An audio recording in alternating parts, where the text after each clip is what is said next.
the most important thing that we need is practice session. We can refer back to the ACCA websites for sample questions. You need to study smart rather than studying hard for this kind of papers, because you can't afford to read the whole textbook, so it's going to be so much to take in. Among all the universities, why did you pick APU though? Apart from having the university for studies, I wanted a place for a better exposure. APU was one of the university which has backgrounds and students from different countries, different nationalities, up to 110 countries. And of course, like APU is known as a place where they offer professional exemption for professional qualification papers. Education is the best asset one can have. My personal advice, if you have access to education, do not let it go, because not everyone gets that access to it. So the kind of topics that I write is mainly on women empowerment topics, activism topics like equal rights to education. I also write topics related to mindfulness. These are the things that we need to start appreciating our life,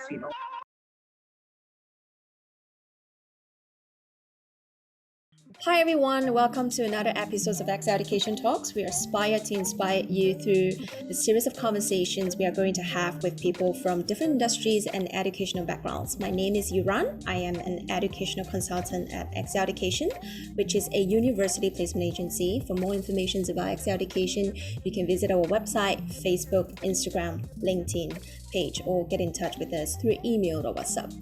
The guest we have today has so many roles. So we have Shara joining us today.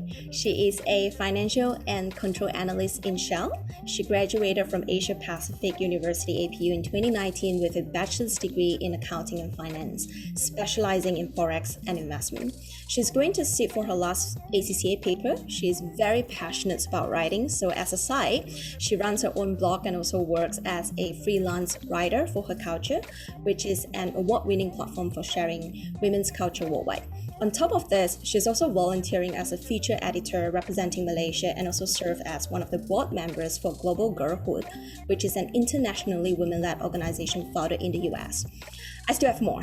So before the pandemic started, she is also a host. So far, she has hosted about 40 events, and she's only 23 years old this year. When I spoke to Shara for the first time, which was back in March or April this year, I was just blown away with the number of roles that she's taking on at her age. So let's welcome Shara. Thank you so much, Shara, for joining us today. So the first questions that I would like to ask is, what made you want to study accounting and finance? Right. So why accounting and finance is it's a huge thing, because initially my dream was nothing related to accounting and finance, and since young I wanted to take up roles related to IT. I wanted to be a software engineer, but along the journey while I was doing my secondary school studies, after my PMR, I started taking up account subjects, mathematics, additional mathematics. So I realized my interest towards accounts and numbers were more. So I thought this is my journey, and to continue the journey, I started taking up courses like accounting and finance. So I was searching for universities which is more related to accounting and finance, and where they can offer me the best courses, and that's why I got myself into Asia Pacific University. And here they have few courses which is more on specialization, and one of the courses was Forex and Investment, which is what I took up. And why Forex and Investment is because at that point of time, investing into like cryptocurrency was a rush, so I had the interest towards it and wanted to learn more about it, and that's why I took up this course. And among all the universities, why did you pick APU though? Apart from having the university for studies, I wanted a place for a better exposure towards other things rather than just gaining knowledge. For example, in APU, I realized like after serving multiple universities, APU is one of the university which has backgrounds and students from different countries, different nationalities, up to 110 countries. And knowing that, I was quite overwhelmed, and I was intrigued and wanted to know more about it. And being part of the university as a student itself, I realized I've gained a lot of other knowledge about people, about their backgrounds, about their countries, because we in this university we have a lot of events, a lot of things happening other than just offering us studies. So that's one thing why I wanted to go for universities like APU. And of course, like APU is known as a place where they offer professional exemption for professional qualification papers. Like for me personally, I'm taking up accounting and finance, so papers like ACCA, CIMA, all that were exempted for a certain number of papers, and it was a plus point for me. So if I want to like further the professional qualification, I could do it after the exemption with a lesser number of papers. So this was a plus point for me. Great. And you are currently going for your last paper of ACCA, right? Yes, correct. I have one more paper to go. I heard it's extremely difficult when it comes to the last paper. Any study tips and advice for students, Joe? When it comes to ACCA, trust me, it's not easy. It's very difficult because I am facing it like while myself working while doing the papers. Is not easy. So maybe a little tips about how you can study while you're working, because that's what I'm doing. Like we know we work 9 to 5. The work can be overwhelming. So what I usually do is like I take up 2 hours at least before work and after work to study. And over the weekends, I do the catch-up sessions. And for ACCA, the most important thing that we need is practice session. Like those days we do the past year exams, right? Something like that. Even though we do not have like a set of questions out, we can refer back to the ACCA websites for sample questions and try to reach out to tutors, well-known tutors, like online tutors. Like I was reaching out to personal online tutors like Learn Signal website. You can check it out too. Those tutors actually offer more like mock test, which actually helps you to understand the type of question which appears. So it's more like you need to study smart rather than studying hard for this kind of papers, because you can't afford to read the whole textbook. So it's going to be so much to take in. You just have to remember the key points and try to prioritize your time and task accordingly. Well, thank you so much for the great tips. I'm actually taking down notes so that I know when students ask me, I can actually share these tips and advice with them. So thank you so much. Great. And what did you do after you complete your studies at APU? Yeah, so was quite quick because my graduation was on July, and then I started working in August because I applied jobs using my like final year exam results, which was not out yet, but with the pre-exam results. My first job was in IBM as a financial analyst. That was for about 2 years, and my role there was more on forecasting, budgeting, relating to finance, which is more or less related to my course that I've studied in EPU. Even though it's not Forex or Forex Investment, it was more an accounting and finance perspective. And that was the first job I did after my graduation.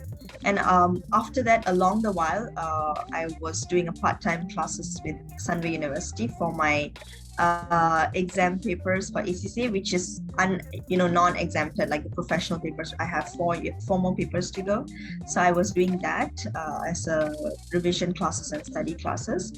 And yeah, so currently I have finished my courses in Sunway, and now I'm attached with Shell.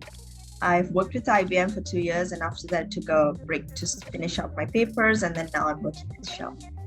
So you are working as a financial and control analyst at Shell, right? Yes, correct. I'm a financial and control analyst. So what do you do like as a financial and control analyst? Okay, so here it's more or less related to control checks. I analyzed with IFRS 16. I don't know if you understand, but people with accounting backgrounds do. We handle assets, like myself in Shell, we serve for people from like assets in Oman and Philippines. Like Shell has contracts with different countries. We have retails, we have lubricants, oil. You know what Shell does, right? So in that case, we do have customers in Malaysia and Singapore and whatnot. But the countries that I'm handling personally is from Oman and Philippines. So I do work with different time zones. Um, so the control checks, that's what I mainly do. Like I check on controls and also analyze on the financial background of those assets. And it run with audit controls. It is more or less relating to financial background. So like how much of what you learn in university and you actually get to apply it to work? Most of us, we do not work for what we study. So in my case, like since the course that I took up was accounting and finance, like I had a background towards accounting perspective also. APU was known for not just focusing into one course, like for when I was in first year or second year, I had studying all kind of general studies. Like I even had tax in my subject, I had auditing in my subject, so I had like few exposure towards all these subjects. So the job that I'm doing currently have bits and bits of everything. Like right now I'm doing audit checks as well. I'm doing IFRS 16, so that's related to accounting standards. So this kind of subjects were topics were actually included in the in my courses back in APU. So it is very much related, and I feel like it's very helpful for my job currently, and it's easy for me to do it, and I'm enjoying my job here. That's great. That's good to know. I think that's what matters, that you're actually doing something that you enjoy and like, right? Yeah, definitely. So I think next I really want to dive deeper into your passions and interests. So we know that you have a passion for writing, you have your own blog, and then you are also working as a freelance writer for Her Culture and volunteering as a feature editor for Global Girlhood, right? So when did you start writing? When I start writing is huge story back then. Like I think since 13 I had my articles published in like New Straits Times. I was an editor there for some time, like a junior editor. Yeah. At the age of 13. Yeah, so I was a junior editor there for like 5 years, because that was a section for like high school students, so up to 17. And after that I took a break from writing, like publishing my articles anywhere. So because I was focusing into getting myself into university, into college and everything. But sooner or later I realized my interest towards it is still there. So I started sending out my articles to random websites where they could publish it. And it took time, so I thought that I need to search for a better platform where I can offer my writing to the people out there. And that is where I started reaching out to online magazines like Her Culture, and in Malaysia there's Crunch by Naftang. I'm also attaching with them. So these kind of platforms actually help to help us publish our voices out in words. So yeah, so how I started writing was since in school, because the interest there, we write essays in school. So that's how it started. And right now I'm with online platforms like this. Great. And what are the topics that you normally write? Okay, so it actually varies because it all comes back to the interest and also what I read. I like reading non-fictional books actually, so it might sound boring because I'm not into stories and everything, but that is where I start learning things like social activism or equality rights and whatnot. So the kind of topics that I write is mainly on women empowerment topics. Sometimes it's related to activism topics like equal rights to education or equal access to human rights, things like that. And I also write topics related to mindfulness because I'm into mindfulness, gratitude, journaling, things like this. So sometimes I write topics which are like giving tips and motivation to people, which I have followed personally and it's very effective. So these kind of topics are what I write. These are the topics that you actually write. Okay. And tell us a little bit more about her culture and global girlhood. Like, how did you get involved with these two platforms? Okay, so these two platforms was definitely the platforms that I met during this pandemic, because that is when we start, facing our 4x4 screen, our laptop. So before that, I was out and about, so I didn't really have much time to get my hands on to this kind of online platforms. I was just searching randomly through Google and my Instagram, or like mutual people who are getting their hands on activism issues and whatnot. So that's where I arrived at Global Girlhood. It's actually an organization which helps to voice out for the people who have their stories to tell, especially women who want to feel empowered. So I reached out to them as a journalist, because that is where I'm able to speak to other people and interview women from different countries and share their stories of empowerment into this platform. And this is how Global Girlhood works. And they were happy with my work, and sooner or later I started taking up a job as part of the board, and right now I'm the features editor and also part of the outreach. So that's how I approached Global Girlhood. But with Her Culture, it was more like Her Culture is an online platform magazine which only helps to when we want to submit an article, we want to publish it, they help to publish it. But it is an award-winning women-led organization which has been featured in multiple other well-known magazines like Teen Vogue, places like that. So I did my research before getting my hands on to online platforms like this. So I realized Her Culture was one of the well-known and best place to help me publish my articles into a well-known platform. So that's how I reached out to Her Culture, and they had a interview session.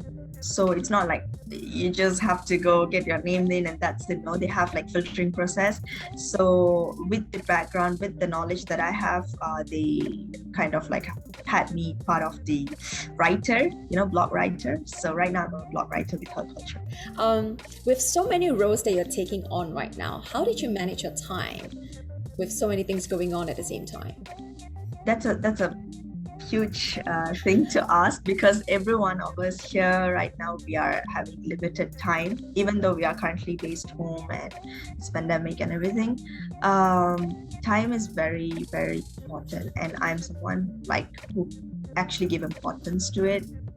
So how I usually prioritize my tasks and times is I have a personal metrics that I follow. It's called the Eisenhower metrics. I did share about this to my social media and whatnot, and also through my personal blog. I do write my blog also. So this metrics actually helps me to prioritize my tasks and my time accordingly, as in I need to set out the kind of tasks that I need to do within one day and the tasks that I need to do within a week. So this metrics actually helps me to analyze and differentiate the importance to it. This is one thing. And another thing is that I have sticky notes everywhere. So even a night before waking up, I have my to-do list written down in my journal. So I write down what I need to do the first thing in the morning after waking up. So this to-do list actually could be overwhelming, because we write a lot and we don't know if we can finish it, right? But this kind of helped me tracks down that I have things to do and I need to get back on track. It doesn't matter if I'm repeating my to-do list for the next day, as long as I have a view of what I'm supposed to do by the day. And another thing is definitely setting my alarm. I have alarm clocks, not to just wake up, but in the sense of every 1 or 2 hours, which actually tells me to do something. when I need to work out, I have 5 minutes before my workout session reminding me that I need to work out. And things like small things like I need to catch up with a particular task to be done. It doesn't matter if it's like your work or your university assignment or your full-time job or whatnot. It can be a simple thing like doing your laundry, waking up at a particular time, or going for your evening snack. You can set your alarms for that too, because you might get yourself deviated into other things while you're going along the way, because we are just chilling, we are at home, and we do not know if we are getting track of the time. But I think 24 hours is not enough for all of us, and we need to make use of it very well. Wow, I wonder how many alarms you actually set throughout the day. That's a lot. You wouldn't want to know. All right. What's your biggest challenge now? I mean, it sounds like it's time management, but any other challenges that you face currently? I would say it's myself. Yep. Because, we know that all of us, we want to compete each other to other people, but we do not know that we are our best competition right here. It's a healthy competition, like we try to challenge ourselves to do better than yesterday. I might not do better yesterday, and I might be doing it better today. So the challenge is me. I mirror myself and I look at myself that I need to do better. I need to motivate myself, and I am able to do it. So like you have to keep yourself motivated, and that's why I call myself as a challenge. Like other than calling or pointing out other people as your challenge or competing with them, look at yourself as your healthy competitor. I think that will bring you somewhere. Wow, I mean, okay, that's a lot of, I think for students who actually hear this, they probably have to do some reflections on their own. Definitely, I think that is very important. So how I usually do the reflection is like on monthly basis, I write a gratitude journal for myself in my planner, where I thank things that have happened to me throughout the month. So here I'm appreciating myself. It's a challenge that I took up, actually, that I want to thank people. I want to thank myself for what I'm doing for that whole month or for that week. And also recently I've getting my hands on. I did mention that I like into mindfulness things, so like gratitude and journals and whatnot. So I got my hands into like a group of young girls who come together every Sunday. We sit together and meditate. We do like breathing exercise. We journal together. We thank each other. We write our intentions for the week every Monday, and we do our gratitudes every week on Sunday night. So these are the things that we need to start appreciating our life, because we take things for granted.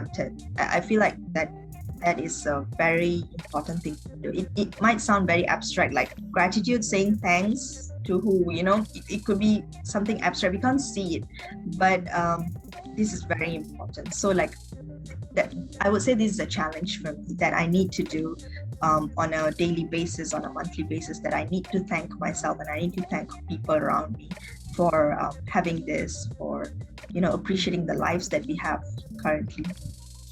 In another way, it's actually to train your mind, right? And what I really love what you share is that you are not doing it on your own, because it could be quite difficult to do everything on your own. You are actually having a group of people that you are accountable with one another, and you're comfortable with one another to actually share the journey. So that's beautiful. Wow, thank you. Yeah.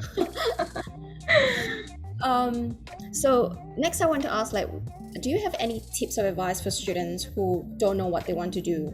And then the next would be tips and advice for students who are currently in university in the pandemic right now. Yeah. Okay, so to those who do not know what to do, you are absolutely normal. You're not weird. Everyone have these thoughts coming into their mind. Like I had once too, like before choosing which courses to take. So it's absolutely normal, and having these thoughts is actually a great thing. You have to make use of these thoughts that come into your mind, because this is where you can actually analyze yourself, analyze your passion, understand your interests, and know where you're coming from. Like you could be someone who's not a book person, but someone who's interested into photography, or someone who's interested into singing or writing. So this kind of passion is where you start picking up and start taking it seriously, and know that, okay, this is what you want to do, and make use of that in a better way by approaching, a better platforms like who could help you, realize your passion. So to those who do not know what to do, sit for a while and think and reflect yourself. What do you actually love to do? What you actually are passionate about? And you will understand about yourself more. Yep. Any tips and advice for students who are currently in university navigating through this pandemic? Yeah. Okay, so this pandemic is crazy. I have to be honest. Like, it's not treating all of us very well. Many of them are losing job. Many of us are struggling with focusing on studies. School students do not get involved into school activities like PE and whatnot. So to those who are struggling during this pandemic, especially those who are in the midst of assignment, do not know what to do, do not know how to reach out to the lecturers, which friends to reach out to, do not lose control of what you have, and do not lose hope. Do not give up. That's the best advice that I can give you, because these are just tips, okay? So try to take it positively, because try to take this pandemic as an opportunity for you to learn and absorb more knowledge, because this is the time for you. You have more time at home, you have more time spent at home to gain more knowledge. Start taking up new hobbies, new interests. You might start picking them up, working out if you're not working out, or taking a brisk walk, going out with your family, spending time with your family, things like this. So appreciate what you have and take this time as an opportunity. Do not limit yourself, and reach out. Keep reaching out, because that is very important. Do not stop where you are. And if you're struggling to study, we have a lot of online platforms where you can reach out to, tutors I did mention earlier. So start doing it on your own. This is where you have to be independent. And probably start a grateful journal as well. Definitely, yeah. All right. That's it. Anything else you want to add or tell the audience? To the people out there, to the audience who are watching this, be yourself and love yourself enough, because self-care is very important. Give importance to yourself and prioritize yourself, because I think it's very important. And also, my personal advice, if you have access to education, if you have access to things that not everyone have, do not let it go, because not everyone gets that access to it. And also, coming back to education, I think it is very, very important to the younger generation out there. And people, I think the young kids do not really understand it and give importance to it. You kind of slack it easily. I understand, because it's your age and you can easily, do that. You might think you want to be the next YouTuber. I mean, it's absolutely fine, but please do not let the opportunity just go away from you, because I have to say this, my father personally advises me all the time that education is the best asset one can have, and you should never let it go. So, I mean, assets everywhere, property, money and whatnot, but education is very important. So please do not let it go. Wow, thank you so much. Thank you so much for sharing this. And thank you so much for taking your time to do this with us. We hope you enjoy your time with us. And then to the audience, we hope you enjoy today's episodes of ACCA Education Talks. Thank you so much. Thank you so much, Sharon. If you would like to read the articles that Shara has written for Her Culture, you can visit www.herculture.org/blog, and also check out Global Girlhood for women's stories of empowerment. We will put all these details in the description box below. For collaboration with Shara, we will also include her email in the description box so you can get in touch with her directly. If you like the conversation we have today, please like the video and subscribe to our channel, and also share this with your friends. If you have any comments or feedback, we'd like to hear from you as well. Drop us a message if you need an educational consultant to assist you in deciding which program to study, or if you need help with your university application, we are more than happy to assist you with your inquiry. See you in the next episodes of Excel Education Talks. Bye! First thing you do every morning. Wake up and look at my palm, close my eyes. Thank you for today. Wow. Okay, this is the first time I'm hearing this, because the usual answer would be I check my phone. Oh, no.